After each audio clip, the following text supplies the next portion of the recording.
EVM हटाना है, EVM हटाना है।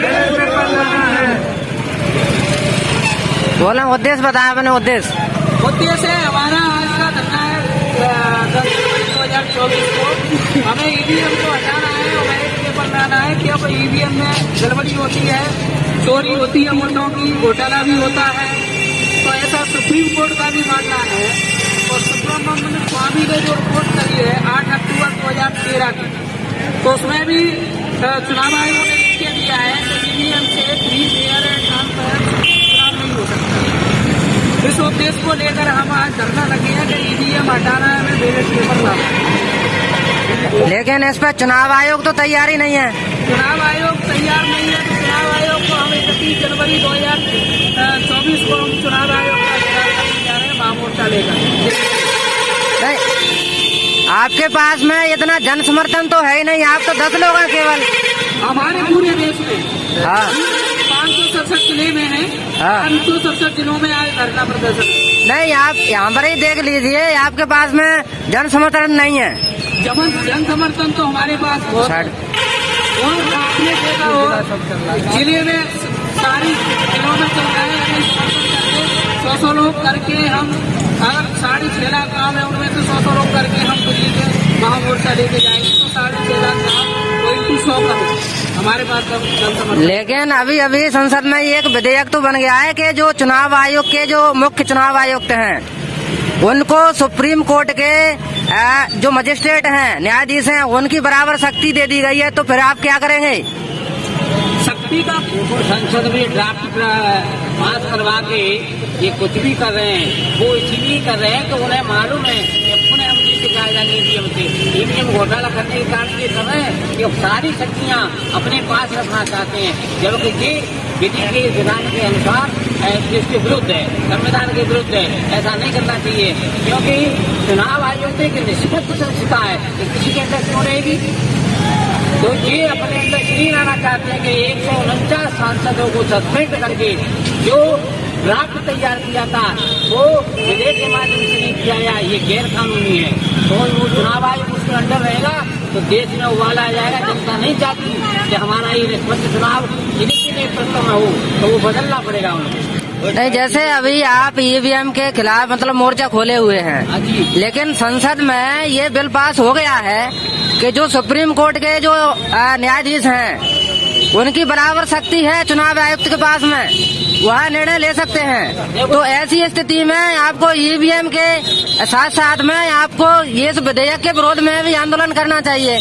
ये तो पुराना आंदोलन है बहुत। नहीं, उसका भी विरोध करेंगे, क्यों नहीं करेंगे। हम आम जनता को ये बताना चाहेंगे कि हमारे देश में कितना गलत हो रहा है। ये अपनी मनमर्जी से संसद को या लोग विधानसभा को चलाना चाहते हैं, तो ये आम जनता की समझ में आना चाहिए। जब आम जनता की समझ में आ जाएगी तो जिन्होंने ये विधेयक पास कर लिया है उसको जब हमारी सरकार बनेगी या अच्छी लोगों की जब सरकार बनेगी उसको पलट देंगे। आज उनमें बहुमत है, और बहुमत किस लिए है? क्योंकि ईवीएम के कारण है, ईवीएम में उन्होंने गड़बड़ी कर रखी है। तो ये बैलेट पेपर से चुनाव करा दे तो उनके विधेयकों को पता चल जाएगा कि कौन पास करता है कौन फेल करता है। क्योंकि ईवीएम में वो व्यवस्था है कि अरबों लोग जो संसद में गए, अभी लोग विधानसभा चुनाव में गए, वो ऐसे विधायक चुनते गए जो खुद का नाम नहीं ले पाए, शपथ तरीके से नहीं ले पाए, हिंदी में नहीं ले पाए, जो राज्यपाल जी कह रहे वो कह नहीं पाए, और ये लोग विधेयक पास करेंगे। इनको खुद का पता नहीं है कि मैं विधायक एमएलए की फुल फॉर्म जिनको आती नहीं, वो सब उसमें पहुंच गए तो ये देश का विकास करेंगे? ये सत्यानाश करेंगे। और सत्यानाश की जड़ क्या है? ईवीएम है। ईवीएम से चुन के चले जाते हैं। हमारे यहाँ भी ये युवा 2 दिन पहले कह रहा कि मैं जीतूंगा तो तू भी जीतेगा, ये कैसे कह दिया? उसको पता था कि मैंने गड़बड़ की है, गड़बड़ के सबूत थे। और कुछ जगह ऐसा हुआ है जिन प्रत्याशियों ने अपना चुनाव लड़ा, उसके खुद के वोट नहीं निकले, उसमें उसका साफ ही निकला, उसकी पार्टी ने नहीं दी, मान लीजिए उसके गांव वालों ने नहीं दिए, घर वाले ने तो दिए, घर वाले ने तो खुद ने तो दिया होगा, उसका एक वोट नहीं निकल रहा तो वो वोट कहाँ गई? ये शंका के दायरे में है। ईवीएम ये है कि संविधान को खत्म करने की व्यवस्था का नाम ईवीएम है।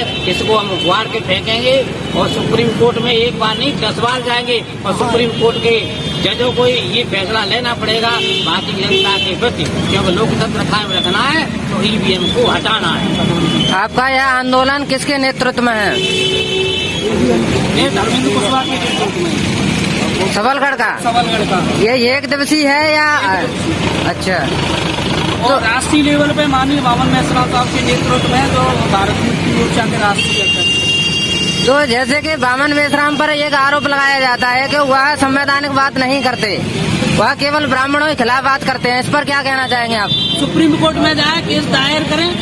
हाँ। 5 आरोप लगा सकते हैं, लोकतंत्र अभी जिंदा है। हाँ। लोकतंत्र पे जाके केस दायर करें कि हमें आरोप आरोप तो लगाते हैं लोग, क्यों लगाते हैं? सत्य बोलना उनको कड़वा लगता है कि बामन मेश्राम जी बोलते हैं तो ब्राह्मणों के खिलाफ है, लेकिन जबरदस्ती मंदिर बनाते हैं जी कौन के खिलाफ है? पूरे भारत का जो बजट है 90,000 करोड़ वो मंदिरों में लगा दिया जाता है। ये किसके खिलाफ है? पूरी जनता के खिलाफ है, भारत के खिलाफ है।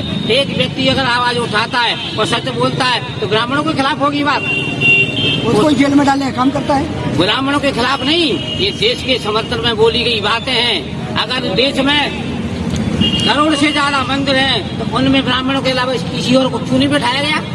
उनकी बात करते हैं तो विरोध है। पूरी देश की बात कर रहे हो तो देश के बजट का 65% पैसा मंदिरों में जमा है, वो किस काम आ रहा है? जनता के किस काम आएगा?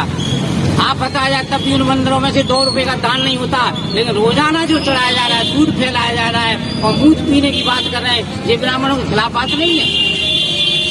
घी को चलाया जा रहा है, तिली को चलाया जा रहा है, खाने की चीजें उसको नष्ट किया जा रहा है, ये ब्राह्मणों के खिलाफ नहीं है। अगर बामन मेश्राम सही बात कह देता है, चाहे कांचीराम साहब ने कहा, चाहे किसी साहब ने कहा, नेतृत्व किसी के भी नेतृत्व में हो, लेकिन सही बात कहना सही है। जो जनता के हित में लड़ाई लड़ता है वो ब्राह्मणों के खिलाफ मानी जाती है तो मानी जाए। जैसा कि बामन मेश्राम साहब हैं, वह बाम साहब को चला रहे हैं, लेकिन बताया जाता है कि बाम साहब 2 धड़ों में बटी हुई है। ये एक बसपा की बाम साहब है, ये बाम साहब अलग बताई जाती है, इस पर आप क्या कहोगे? देखिए, बाम साहब का काम है लोगों को जागृति करना, कैडर देना। हाँ। अब रही बात, वो कांशीराम साहब ने बनाई सबसे पहले, हाँ। उनसे भी पहले थापड़े साहब ने बनाई थी, तो उसमें थोड़ा विभाजन हो गया। विभाजन का कारण ये है कि कार्य क्षेत्र बांट दिया गया है कि वो अपने हिसाब से काम कर रहे हैं, अपने हिसाब से कर रहे हैं। बाम साहब कोई गलत नहीं है, बाम साहब तो सही है, लेकिन लोगों को समझाना उन दोनों बाम साहब का काम है। तो आरोप प्रत्यारोप लगाना तो दुनिया का काम है, भी तो जो लोग नहीं समझ पाते वो कुछ भी कहे। अरे ईवीएम ने क्या किया? देश को बर्बाद किया। अरे ईवीएम ने क्या किया? देश को बर्बाद किया। अरे ईवीएम ने क्या किया? देश को बर्बाद किया। अरे ईवीएम को हटाना है। अरे ईवीएम हटाना है। अरे ईवीएम हटाना है। और मैं आपसे अपील करता हूं कि आप हमारे चैनल पर नए हैं तो हमारे चैनल को सब्सक्राइब करें, लाइक करें, कमेंट करें और सभी दोस्तों में शेयर करें साथियों। धन्यवाद।